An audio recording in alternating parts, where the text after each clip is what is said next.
Welcome back, everybody. I am currently doing a video series that is my 100 most anticipated games of 2022.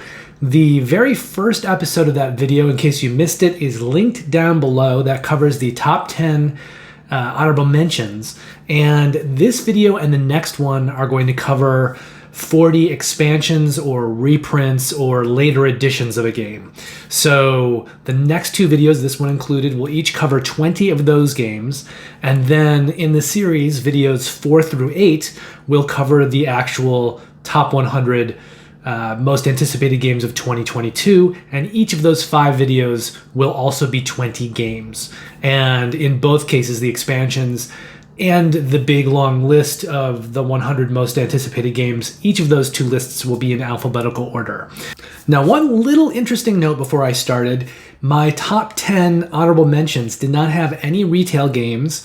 There are only 3 in this half of the list. So 17 of the games that I'm about to talk to you about were crowdfunded, and 3 of them are coming to retail.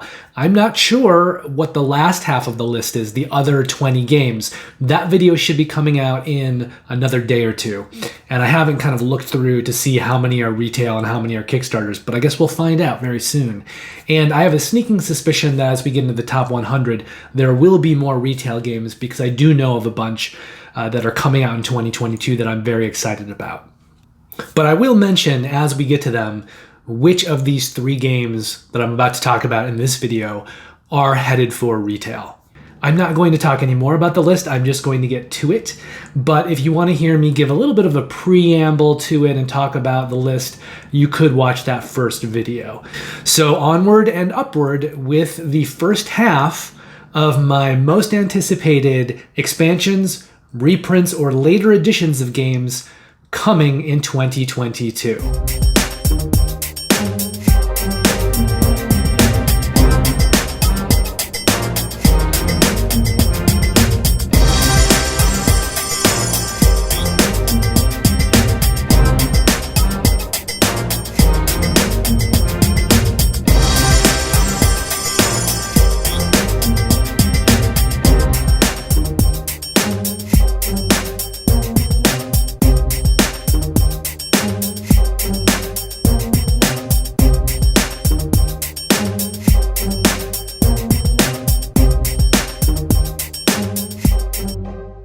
Adventure Tactics: Adventures in Alchemy is the expansion sequel to Adventure Tactics: Damien's Tower.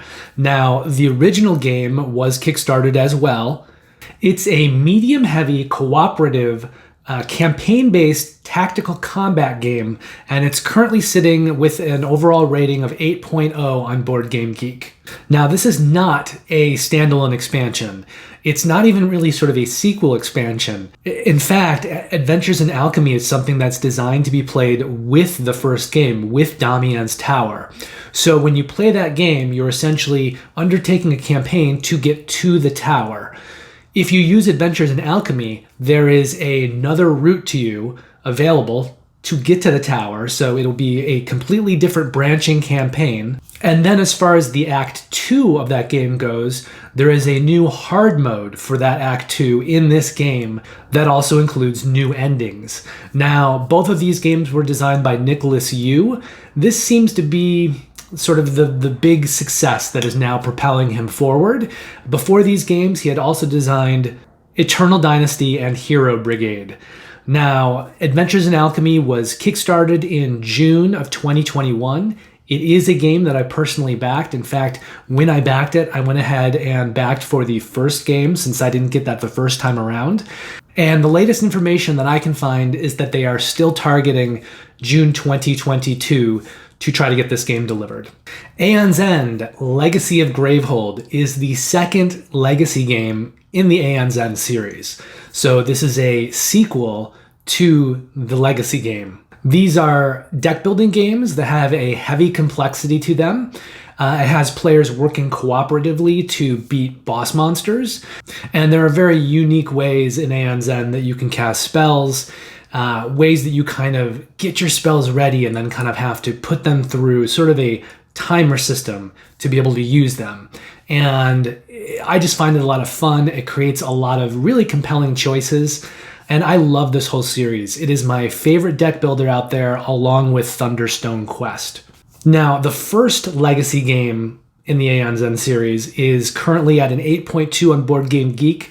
This new version is sitting at an 8.9, and people are legitimately grading it because in some areas in Europe, it's already been delivered. It delivered in December. So it hasn't hit North America fulfillment yet. It is delivering this month, but there already are legitimate ratings at Board Game Geek that have it rated higher than the first game. There are also going to be twice as many mages, which are the characters that players play in this new version, and also lots of new nemesis, which are the big bosses, the villains that you fight. Now, this Kickstarter ran back in March 2021. It is a Kickstarter that I personally backed. In fact, I have, I think, all of the Aeon Zen content to date. And as I mentioned already, it is currently fulfilling. So they are delivering this game, at least in North America, in January of 2022. Almanac, The Crystal Peaks, is another game that kind of adds on to the first game. The first game in that series was called Almanac, The Dragon Road. Both of these games are designed by Scott Alms, who does the Tiny Epic games. And this is another situation where I pledged this Kickstarter and I hadn't gotten the original game. I hadn't pledged it the first time around. And so I went ahead and kind of backed the whole package here. And one of the interesting things to note, I think, with these expansions or sequels to Kickstarters is it creates a really good opportunity for people who are maybe a little gun-shy the first time around if they weren't sure about a game, or maybe in some cases it's the first time that the company's running a Kickstarter, or one of the first projects they're doing. So when they do expansions like this or sequel games and you can get the previous content, it's a great opportunity to jump on if you missed it the first time around, or if you just were being hesitant the first time around, if you weren't sure.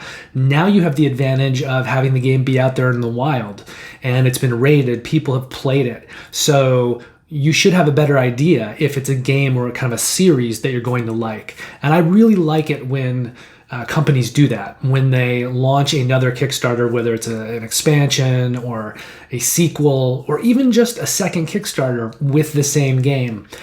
I like when they give backers a second chance, backers who maybe, weren't around the first time around or were in a position in their life where they just couldn't back it at the time. It's nice to have that second opportunity. And I think you'll notice a lot of these this year that ran last year that are delivering this year. I think you'll see a lot of those opportunities in these games that I'm talking about. So this is another one like that. So this one also plays over the course of the campaign like the Adventures Tactics games. The difference, though, is that those games are much heavier, and as I already mentioned, the new game kind of works with the old game. These games, the Almanac games, are much, much lighter. The campaigns are more linear. They don't necessarily work together like that. They don't have to work together like that. You can just play them as a campaign. They're also done with booklets. So the game board is actually a booklet that you're paging through. And it seems to have taken a page from Gloomhaven, Jaws of the Lion, or some other games that have done similar things lately, like Sleeping Gods, or Forgotten Waters, or role-player adventures that I'm currently playing. So it gives you this storybook, and as you go through the campaign, you'll have different pages that you'll be able to interact with. And you'll be doing worker placement actions on those pages wherever you are in the campaign. And there's also a good deal of pick up and deliver mechanically in the game. Now, this ran on Kickstarter in August of 2021. It is a game that I personally backed. And as far as I can tell right now, they are still planning on delivering in July of 2022. Keep in mind, though, that some of these delivery dates that are further out, they haven't been updated yet because the game is still in production. They're not really yet to distribution. And so they may not have yet seen some of the delays included in that delivery time. So it wouldn't be surprising to me if a lot of the games that are kind of in the second half of this year, as we get closer to those delivery dates, if they get pushed back 3-6 months as the world begins to recover from the global shipping crisis. So especially when I'm naming months that are in the second half of 2022, Just take that with a grain of salt and know that there is a high likelihood that some of these dates may end up being pushed back, let's say 3 to 6 months. Architects of the West Kingdom Works of Wonders is the new expansion for Architects of the West Kingdom. It's going to add in mechanics like contribution and consequence cards, which makes me think a little bit of the deed and debt cards in Viscounts of the West Kingdom. So I'm interested to see if that mechanic maybe was influenced by the base game for Viscounts. Also, Player's Influence will be a new mechanic added through that expansion, as well as the ability for players to competitively try to complete 5 different wonders. Now there are going to be some tokens on the main board, privateer and profiteer tokens, that will be moved around and influenced by some of the gameplay. And again, I'm curious if that is going to have anything to do with the player board light and dark movements in Viscounts of the West Kingdom. I really like Viscounts, so I'm kind of curious to see if some of those mechanics kind of made their way into the expansion for Architects. Maybe not, a 1-for-1, but I'm curious to see if some of kind of the design sensibilities and what they did is apparent at all in this expansion for Architects. There's also going to be a new solo system in this expansion for Architects, and that will include 6 unique opponents that the player can play against. Now, the original base game is a worker placement game like most of the Garphill games. It's currently sitting at a 7.8 on Board Game Geek. The Kickstarter for this expansion ran in August of 2021. It is a campaign that I personally backed, and they are still currently planning on delivering in May of this year. AuZtralia, Revenge of the Old Ones, and TaZmania. So that's actually 2 different expansions for AuZtralia, which I love. It's a favorite game of mine. It's designed by Martin Wallace, who did Age of Steam and Railways of the World, more recently Anno 1800. He also designed the Brass games.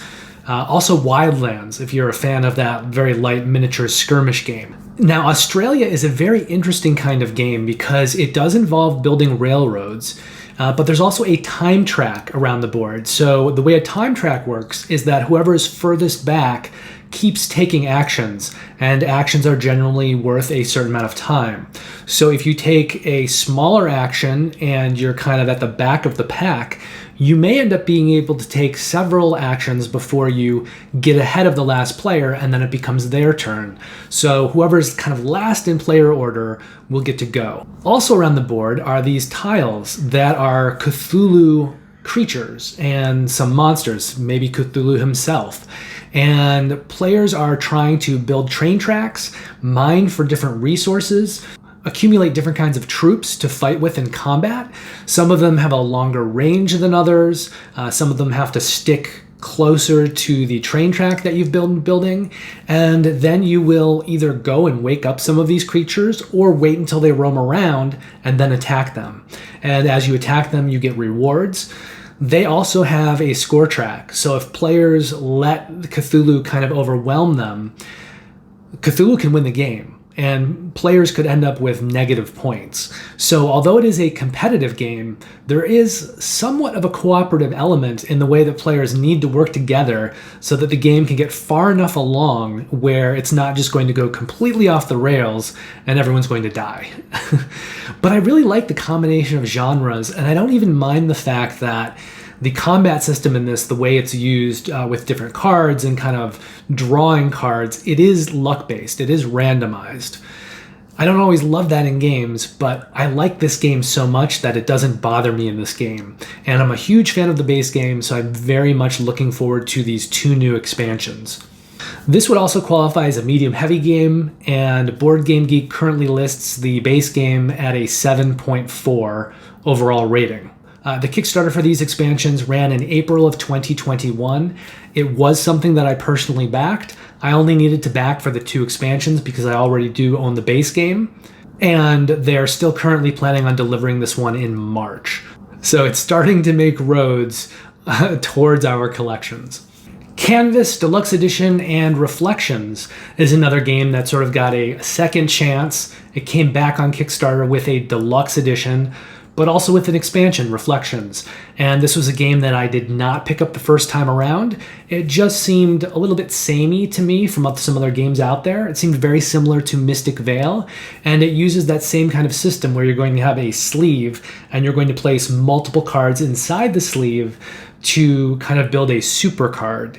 What makes Canvas a little bit different or more special than Mystic Vale is that there's a visual element at play in Canvas where you're actually trying to create landscapes. So it also reminds me of some other painting themed games like Bob Ross Art of Chill or Kanagawa, both of which are really solid, very good, light paintery games. And so this one came out and I thought, well, it's just kind of a combination of those two games along with Mystic Vale, using that kind of a sleeve system.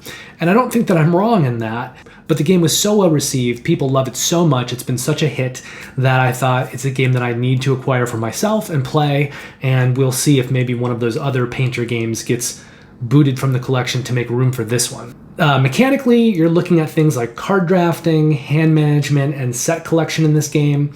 It's definitely on the light side. Now, also in this new deluxe edition with the Reflections expansion, there's something new called mirror cards, which are reversible. So the aim here is to add more strategy into the game. Now, the original game is currently rated at a 7.5 on Board Game Geek. The Kickstarter for the Deluxe Edition and Reflections ran in May of 2021.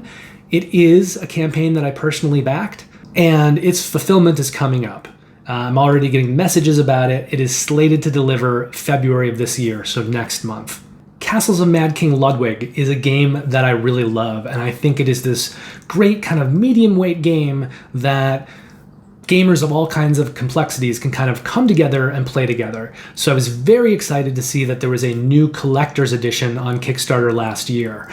Now, they did go a little overboard for my tastes because they did a colossal version which had enormous tiles, and it's just nothing that I would ever purchase. I think it's too big, really, to ever get played. If you haven't played Castles of Mad King Ludwig before, basically each player is designing their own castle, and they're going to be buying and kind of drafting and bidding for tiles that they'll use to build out this huge layout of a castle. And as they place down certain elements, they're also creating scoring opportunities. So the more you kind of play and develop your castle, the more it's going to give you rules and requirements and restrictions for how you need to play tiles or how you can play tiles to score a lot of points moving forward.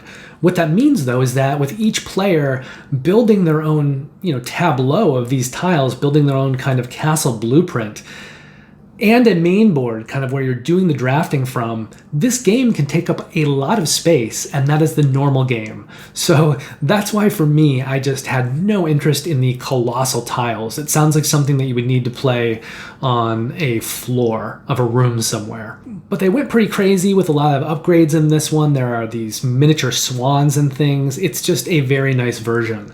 Now, I like the game. I've played it several times. I own a copy, but I don't think that I've ever played my copy. I do believe I punched it. I don't think I played it. So the irony here is that I may end up selling my old copy before I ever actually play it because the new collector's edition is going to be coming in. The collector's edition has a game tray system, which is really nicely designed. It's one of the ones they've been doing lately where it feels a little more evolved for game trays because they're incorporating kind of a storage system as well. So it's not just giving you a system to put things in. It's creating a very good system that helps you with teardown and setup. So the more kind of game trays is evolving, the more I think they're becoming essential to games because they're actually helping get the games played quicker and helping players with the teardown and the setup. Those are all wonderful things. There's also 4 expansions included in this collector's edition. 2 of those are new expansions that weren't previously published, and one of them has some kind of cool building miniatures, a little bit like the buildings that maybe you saw in Tapestry. Perhaps not quite on that level because they were pretty cool miniatures in Tapestry. I think they were all hand created, but it's kind of like that. There are kind of building miniatures that you'll be using with one of the expansions. There are also new scoreboards, which if you play the old version, the scoreboard I think kind of went back and forth and could get a little confusing. So the new scoreboards actually have room for the tiles to be on the scoreboard, and then the scoreboard track kind of winds in and around all the stacks of tiles. I think it looks pretty neat. Also, this game is designed by Ted Alspach, who has designed Suburbia and the Werewolf, One Night Werewolf, One Night Ultimate Werewolf games. These are kind of his big 3 franchises. He also designed Maglev Metro within the last couple years, which is a pretty cool train game.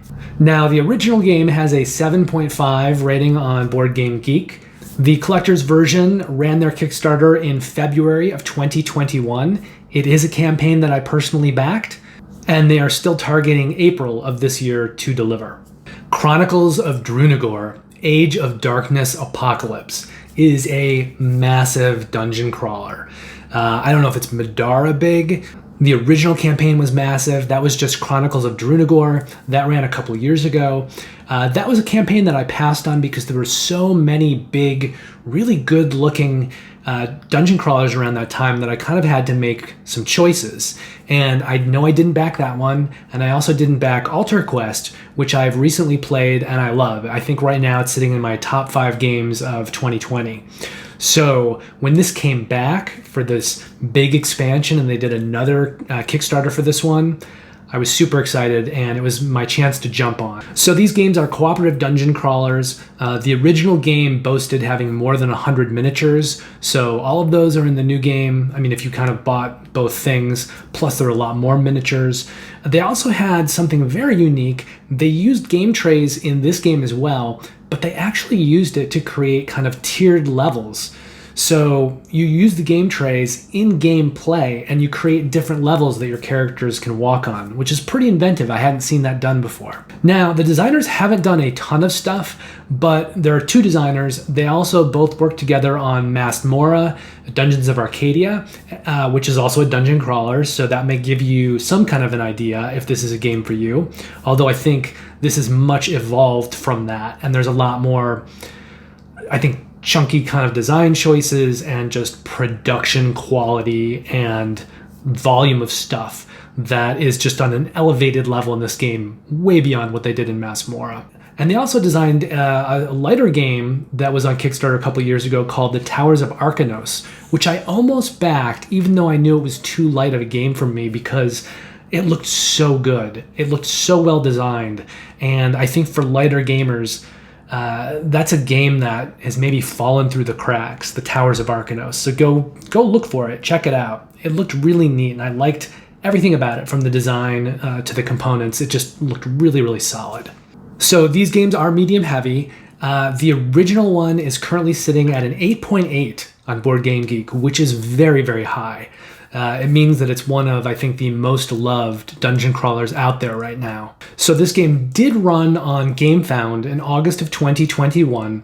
They had 2-wave shipping, so they had two-wave shipping for it, so you could either get everything together for a little less shipping, and that's supposed to come in December of this year, or if you kind of split it up to get the old stuff that had previously been published, you could get that in an earlier wave of shipping, which is supposed to arrive in July of 2022.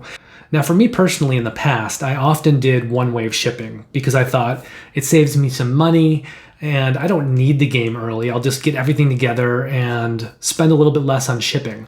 But now that I'm creating videos and I kind of want to have the stuff earlier, and shipping is only maybe a $20 difference. And so when you're dealing with games that are this big and have this much game to it, they're already expensive.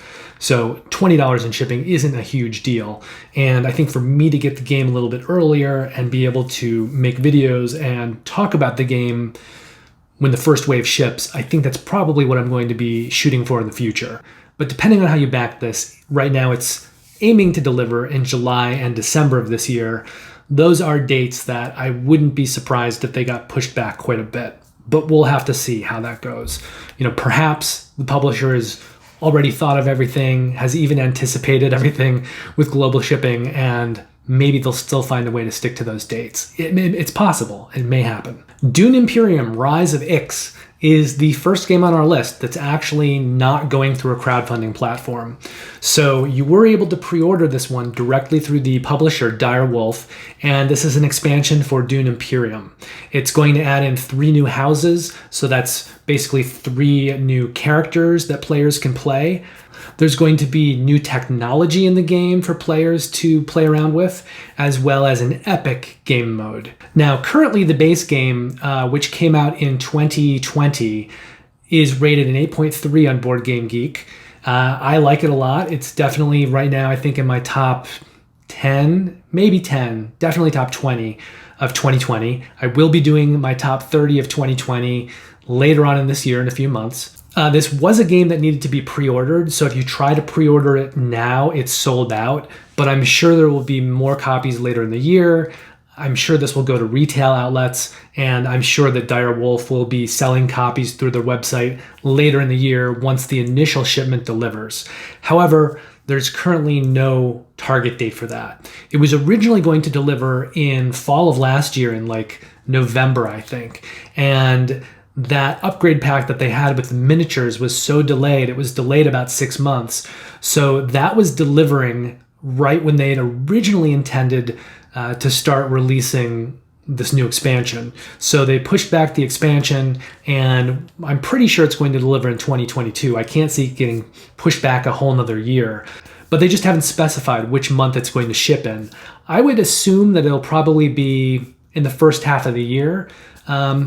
If I had to guess, I'd probably say somewhere around maybe April, but we'll see. I do know that the German version is supposed to be being distributed right now in January, and the Polish version is being sent out in February. So that makes me think that the English version coming to the US will not be that far behind, which is why I'm thinking March, April, May. Etherfields has its Funeral Witch, Harpy, and Sphinx campaigns delivering this year. And this was a game that I went and did the all-in-one wave shipping for, which means I have not played Etherfields at all. I haven't gotten any of it, and I should be receiving all of it this year. Now, this game was sort of a follow-up to Tainted Grail from the same company, Awakened Realms, and they were using kind of a similar gameplay system that maybe you saw in Seventh Continent, but they made it a little bit less kind of puzzly and repetitious when they did Tainted Grail. When they made Etherfields, though, I've heard tales that it is can be very repetitive depending on how you choose to play it. But that if you kind of go through a section and you fail it, you're supposed to play it over and over until you learn how to beat it. And in that sense, I think it is a little bit more like some of the Time Stories games or the Curses in Seventh Continent more than Tainted Grail. So I think they when they went from Tainted Grail to doing Etherfields, they moved back in the direction of Time Stories in Seventh Continent to some degree.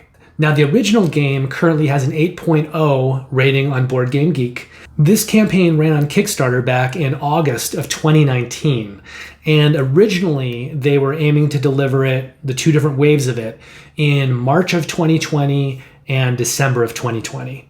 That March wave ended up getting pushed back to November of 2020, so it delivered 8 months late. And then the second wave that was supposed to have these 3 campaigns in it, that was supposed to deliver in 2020, it still has yet to deliver. And currently they're looking to deliver it in April of 2022. Now, I did personally back it, as I said, which means for me, I'll be getting my entire shipment, hopefully, in April 2022 of a game that I backed in 2019, and it was supposed to ship out in March and December of 2020. But that's what happens sometimes with these big campaign games with lots of miniatures. It's not uncommon for them to ship, 3 to 6 months late. Things can happen in production. And when you have a big game like this with this many moving parts and all these miniatures, there can be lots of delays. And then you add into that, the global shipping crisis and how that pushed things back. And then on top of that, the way kind of waiting lines for various things like getting into assembly for different kinds of production or getting on the ships, it can kind of further push things back. So I'm not worried about this, and I think under the circumstances, I'm not surprised, but it is a game that's I've been waiting for it to deliver for quite a while now. But I'm really looking forward to it. These kinds of games I absolutely love, and I really like the kind of dream setting of Etherfields. I'm super excited to get this game played when it arrives. Everdell is a game that I love, and I think they finally finished all their expansions now. This most recent Kickstarter was for the Complete Collection and Mistwood and Newleaf. And the Complete Collection essentially is a big storage box, a game tray system for you to be able to store all of the expansions together. I think they're up to 6 expansions now with these 2 new ones. So the original game, Everdell, is still at an 8.1 on Board Game Geek. It's a huge family favorite. I think that and Wingspan are 2 of the bigger games of the last couple of years that I think are just fantastic. And they're in this kind of like medium light area, and they appeal really well to gamers of all levels, but specifically kind of family gamers. Now, both of those games have gotten so popular that there's been some blowback and some backlash, just because that's what happens anytime anything gets very popular. But I think that this is an amazing, very cute worker placement, hand management, and tableau building game. It's really a lot of fun. So with the 2 new expansions, Mistwood is going to give you kind of a big spidery boss that you can fight with either solo or with 2 players. She's called Nightweave. And then Newleaf is going to add in a lot of extra things, kind of just more different cards and different things that you already have, just more of them. Plus, it's going to give you this kind of new parts of the board. It's the Newleaf train station, and there's going to be some mechanics that are added on as well as kind of new people arrive to Everdell on this train from the Newleaf train station. So you've got both more content of the kind you already have, and you've got some new mechanical systems as well. And then Mistwood adds on that very interesting solo and 2-player kind of boss fight within the Everdell world. This Kickstarter ran in March of 2021. It is a campaign that I personally backed, and they're still planning on delivering right now in March of this year. Excavation Earth, It Belongs in a Museum is the new expansion for Excavation Earth, which I think people have not really noticed. I think this game has kind of flown under the radar, but it was designed by David Turksey, who is a designer that I love. He has worked on a ton of games, a lot of the T games he's been involved with. He's also worked on Anachrony, things like Kitchen Rush. He did the Defense of Procyon. He's done some solo modes for Vital Lacerda games. He's just a great designer, and he has his hands in a lot of things. Roman Roll, which is probably the heaviest roll and write out there, although it really plays more like a Euro game with roll and write elements than your normal roll and write game. But David's just a designer that I love. He makes a lot of great stuff, and Excavation Earth is an amazing Euro game. It has worker placement, it has multi-use cards, hand management. Players are basically getting artifacts from the Earth after humanity has gone extinct, and they're selling them to off-world markets. There's ways that they can do that involve area control. There's ways that you can sell your artifacts to different markets to get bonuses and things. It's just a really good game with a lot of good choices, and I think it's fantastic. It was one of my favorite games of, I think it was 2021 when it delivered. Maybe it was 2020, but whichever year it was, it's in my top 10 right now for sure. And the art by Philip Cruz is really colorful and unique. I really like it. I hope he does a lot more games. He has a very distinctive, bright, colorful, engaging art style. Now, this was definitely an opportunity for more people to pick up the game. However, in this case, I don't think that Excavation Earth made a big enough splash when it did deliver the first time around for it to get a huge groundswell of people on this campaign. So that's unfortunate, but at least for people like me, I got to back it and get a new expansion out of the deal. So the original game right now is rated a 7.4 on Board Game Geek. Personally, I think that's a criminal underrating. I think this is a game that should be getting at least an 8.5 or a 9. So I feel that rating is very underrated. The new expansion is going to add in 2 more alien races. Those are basically factions that players can play, so they have 2 more asymmetric factions they can play. There's a new museum board, which is probably going to change the game mechanically a little bit, and kind of change up how you can sell artifacts and the way that the markets work. And again, there's just kind of some more new stuff. The kind of cards and things, there is some more stuff to add some more variability into the game if you've been playing it a lot and you want to get some new stuff into your game. The Kickstarter for this campaign ran in August of 2021. It is a campaign that I personally backed, and right now they're still planning to deliver in June of this year. HEXplore It, the domain of Mirza Noctis, is the 4th game in this series, and each of the games is standalone. They have gotten a little bit of heat on these games for the production value. There's not a lot of art in the game, and what art is there tends to be on the backs of player boards. So once you've got the game set up and you put your player board down, you're not seeing any of the art. There's also a lot of critiques about these games involving almost heavy calculus. So there's a lot of kind of number crunching that you're going to be doing, almost write and roll style on dry erase boards as you're kind of tracking all of these stats. So this may be for gamers who don't mind something that's not quite the new shiny and has kind of some calculus and spreadsheeting involved in the gameplay style. But I have heard that for players who don't mind that kind of game or like that kind of game, there is a lot here to love. And generally when you play this game, you're going to be going throughout the world on a campaign that's kind of randomized. You're walking around the land that you're in, and you're getting into all these encounters, and you're trying to level up your character so that eventually you'll be strong enough to beat the big kind of roaming boss of that world. Now, they did 3 different versions previously.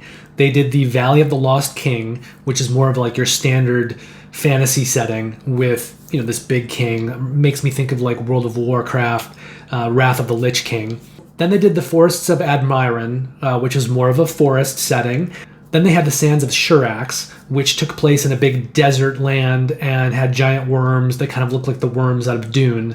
And then with this latest version, the domain of Mirza Noctis, the setting is kind of like a Transylvania type land with a corrupt vampire who's the big boss. Now, the 3 different previous versions in order, so, from first published to last, from Valley of the Dead King to Sands of Shurax, on Board Game Geek, they're rated a 7.7, 8.0, and 8.1. So they're steadily getting better, I guess, in people's minds, or at least people think that they are, or people are just finding the newer games and enjoying them. So it is a cooperative game. Most of the games can play up to 7 players, so it's a 1 to 7 player count, which is kind of unique as well, especially for a cooperative game like that. And they are heavy, so mechanically there's a lot going on, and a lot of that heaviness does relate to kind of all of the character upkeep and the number crunching that players need to be doing when they're playing this game.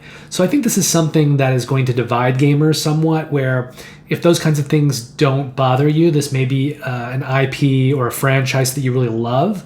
And in this Kickstarter, you were able to pledge all of the old games. So if you got kind of all 4 of the games and all of their extras, it was a huge price tag. So the Kickstarter for this latest version, the Domain of Mirza Noctis, ran in May of 2021. It is a campaign that I personally backed, and they are planning on delivering it still in June of this year. Although I feel like June is starting to hit the midpoint of this year, but for now, they're delivering in June of 2022. Hoplomachus, Remastered, and Victorum is the Too Many Bones crew, Chip Theory Games, going back and reworking their first big design. So this is a game that they worked on before they did Too Many Bones, before Cloudspire, before Burn Cycle, before all of their later games. Now, there were 2 games put out in this series. There was Hoplomachus, The Lost Cities, and then Hoplomachus, The Rise of Rome. And they were published in 2012 and 2013. Those 2 games are currently rated at 7.9 and 8.1 on Board Game Geek, but these were the first big early games that Chip Theory put out. So they are not really up to the same level production-wise or design-wise as all of those later games, which is why Chip Theory decided to go back and redo all of this in a great new package with new components, just kind of tighter design element. They redesigned everything. Now, these are gladiator arena games that are taking place on a modular board with hex tiles. There are 2 new games. So there is Hoplomachus Remastered, which basically takes all of that old content from the 2 previous versions and redesigns it. And you can play it solo, you can play it 2-player cooperative, you can play it 4-player competitive. But not to be outdone, Chip Theory also designed the Victorum game, which is solo only, and it's basically campaign play. So it's a solo campaign you're going to be playing, and you don't need the other game to play this one. So you could have pledged for either Remastered or Victorum or both, like me. This is a Kickstarter that ran in May of 2021. It is a campaign that I personally backed, and they're currently still aiming to deliver in May of this year. Chip Theory Games is usually very good about planning in advance, and so it's less likely that they will have delays. However, if they do have delays, they communicate very well about it. So I think out of all of the games that I'm talking about, May is still, in this first half of the year, but I would expect that Chip Theory Games probably wouldn't push that delivery date too much. They're very kind of organized and responsible, and everything they do is very well thought out. So I bet that that's going to actually come when it's supposed to, if not just a tiny delay, maybe a couple months. The Isle of Cats, Kittens and Beasts, is the newest expansion for the Isle of Cats. Also with this campaign, there was a roll and write type game. That's not a game that I care about, so I'm not including it on my list of anticipated things. I'm just including the expansion here, Kittens and Beasts. So the original game has a 7.9 score on Board Game Geek. Personally, I think that's a little underrated. I think the Isle of Cats is one of my favorite tile placement games out there. I probably would put it up there with like Patchwork and Curious Cargo, and ahead of a lot of other games, like ahead of all of the Cottage Gardens and all of those Uwe Rosenberg games, except for Patchwork. But Patchwork is 2-player only. So, for me with the Uwe games, I always thought, well, if I want to do a 2-player game, I'll just do Patchwork because it's so good and it's so tight. And if I want to do a multiplayer game, then I've got Cottage Garden. But Isle of Cats blows Cottage Garden away. So this new expansion, Kittens and Beasts, has 3 different modules. One is called Kittens, which will reward the player who kind of plays the fastest each round and is able to get through their tasks for that round first. There's the Beasts module, which contains these ancient beasts. And if you've played Isle of Cats before, basically it is a tile placement game where you're trying to put all these cats on your boats to get them off of this island before the bad guy shows up. And you're going to be scoring points based on how you place. And there's a lot of rules for how you do that. So if you add in the Beasts module, you're also going to be putting beasts in your boats, but the beasts kind of want to be near other beasts. So it creates some more rules, makes it a little crunchier. Finally, there is an event module which will add some events that kind of happen in the 1st and 5th rounds of the game. And then there will be scoring that happens in the 2nd and 4th, like new kinds of scoring that will be determined by this module. So you have events at the beginning and end and kind of additional scoring in the middle. This is a Kickstarter that ran in June of 2021.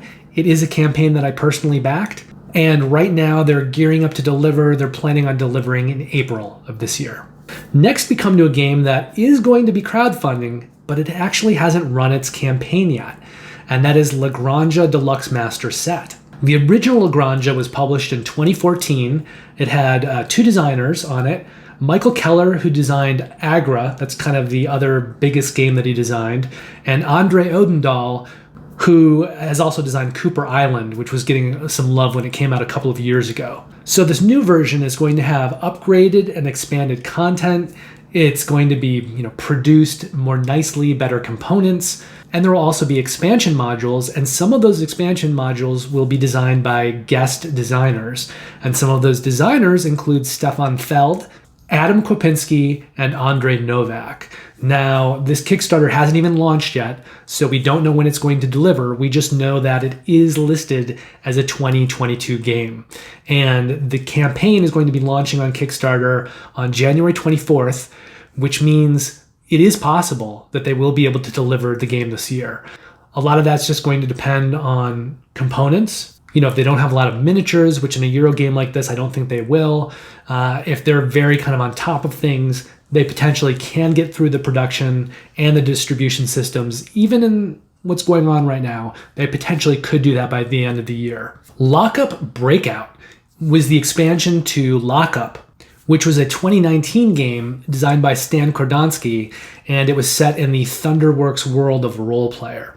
I've been playing Role Player adventures a lot lately, and so when I'm looking at Lockup and it's set in Coolback Prison, I know exactly what Coolback Prison is. I was just there in Role Player adventures trying to get out. Now, I actually passed this one by the first time around, and I did not back this expansion Kickstarter. But since that campaign, Stan Kordonsky has come much more on my radar. I know that he designed Rurik Stone and Blade and its expansion. I know that he has Endless Winter Paleo-Americans delivering later this year, which I did back and I'm very excited about. And I also backed his recent campaign through his new company for his latest design, Resurgence. But Lockup is a game that I've missed, and I didn't back it either on this expansion. So this is a game that I'd like to get my hands on and play at some point. I'm going to have to be looking for other people's copies, though, I think. So the original game is currently rated a 7.4 on Board Game Geek. The latest Kickstarter campaign for this expansion, Breakout, ran in June of 2021, and they're currently still aiming to deliver in February of this year. This is essentially the second retail game of this list, and that is 2 expansions for Maglev Metro. One is called London and Paris, the other is called Mechs and Monorails, and each of those expansions basically gives you 2 more maps. Now, Maglev Metro is a train game, much like Railways of the World or Edge of Steam. However, it is very much its own thing as well. It has very cool player boards, and as you pick up and deliver passengers around town, which you'll be doing instead of using cubes, when you deliver those passengers, you will then be able to put them on your player boards and upgrade various actions. So it is an engine building, engine running game. But I think with any train game, it's always a question of more maps. So if you like a game and you play it a bunch and you start to get used to the map, you want more maps. So with the London and Paris map, they're giving you 2 new cities. I know that there are some variations on the mechanics in those maps, but they're going to be even more mechanical changes in Mechs and Monorails, which actually add in some new systems to the game. So both expansions will give you new maps. Both expansions will feature new mechanics. There's no release date set for these expansions yet, but they are still listed as 2022, so I'm assuming that they will be out later this year. I just don't know when. And then we come to the Manhattan Project Energy Empire Cold War. There was the original Manhattan Project, there was the Manhattan Project 2, and in the middle, there was the Manhattan Project Energy Empire. Now, that game was designed by Tom Jolly and Luke Laurie, who more recently designed Cryo. And from everything that I've seen, Energy Empire is the best liked and highest rated game in the series. But it was printed a while ago. It came out a few years ago, and I don't think it was a huge seller. I think it was a little bit under the radar. So I was very excited when I heard about this new campaign for this expansion. Unfortunately, I just barely missed backing the campaign, and I wrote to James Math, who runs Minion Games, who was publishing the game, and saying, "Hey, James, I missed this campaign. Can I get in on it?" And he was very cool and saying, "Absolutely. As soon as the Pledge Manager launches, I will work with you and we'll figure out how to get you in there." Within a couple weeks, unfortunately, James Math passed away, and it created a very long period where this game, the production and fulfillment of this expansion, were sort of caught up in his passing and in the estate. And it was a tragedy that he died. It was very sad that this happened to the game. And I think a lot of backers were caught in the middle for a long time, for a couple of years. This campaign actually ran in May of 2019. Now, after kind of things were resolved with his estate, Grail Games came in. They decided, you know what? We're just going to fulfill this. And they never actually got any money. The money that was collected through Kickstarter ended up going to James Math's family, and it was never passed on to Grail Games. Now, I'm not going to say anything bad about the family. I don't know what they were going to financially. My point, though, is that as far as Grail Games goes, they're coming in and they're producing this game, this new expansion, and fulfilling it at a total loss to themselves. And I think gamers should really, kind of sit up and take note at what a kind and wonderful thing that Grail Games has done. They may be aware that they're doing a kind and wonderful thing, and that may be part of it. And I think they may be hoping to be able to play around with the catalog of games more, maybe some more of Minion Games' catalog. And I'm all fine with that if that's what they want to do, because they have done this in such a well-meaning, kind-hearted way, and are really kind of helping everybody get the games they want. They're helping this project come to fruition. So unfortunately for me, I do not own the base game, which is kind of out of print. I was hoping to get the base game and the new expansion through this Kickstarter. Because I wasn't a backer, they had a late pledge, a very late pledge manager that kind of went up after the fact. I had been told by Grail Games that I could get in on that, but then I wasn't notified of the window, and it's since closed.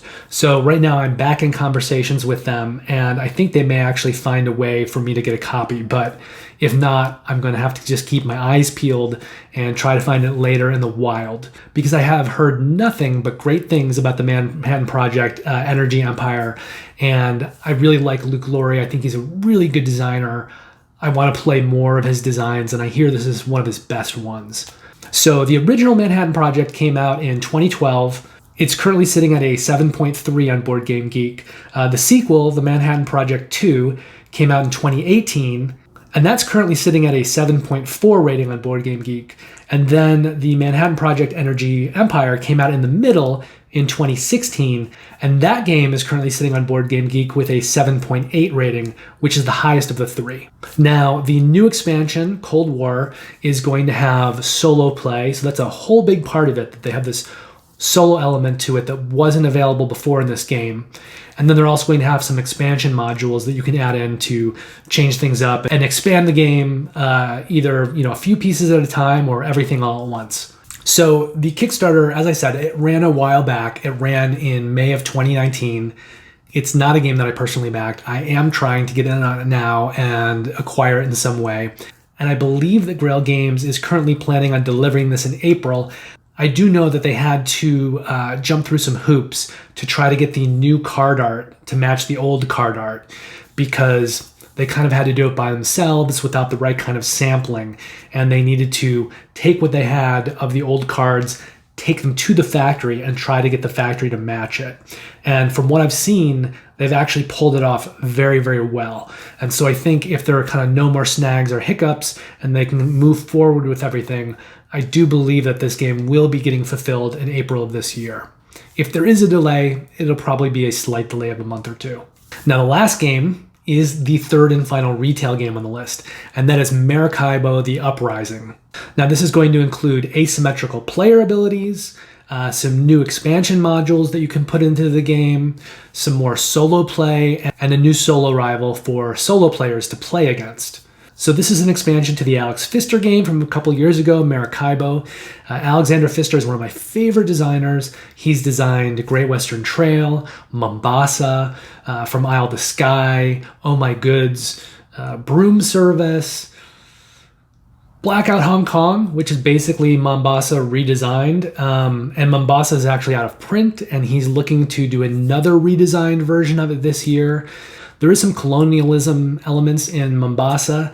It does bother some gamers, and so I know that Alex Pfister, rather than reprinting it, is planning on doing a whole new redesign of Mombasa and kind of retheming it and changing some of the design as well. Some of those changes to design are things he's been wanting to do for a while, but I think he's using this opportunity to retheme it. Now, I actually haven't played Maracaibo. I do own it. It's just something that kind of slipped through. I wasn't able to get to it.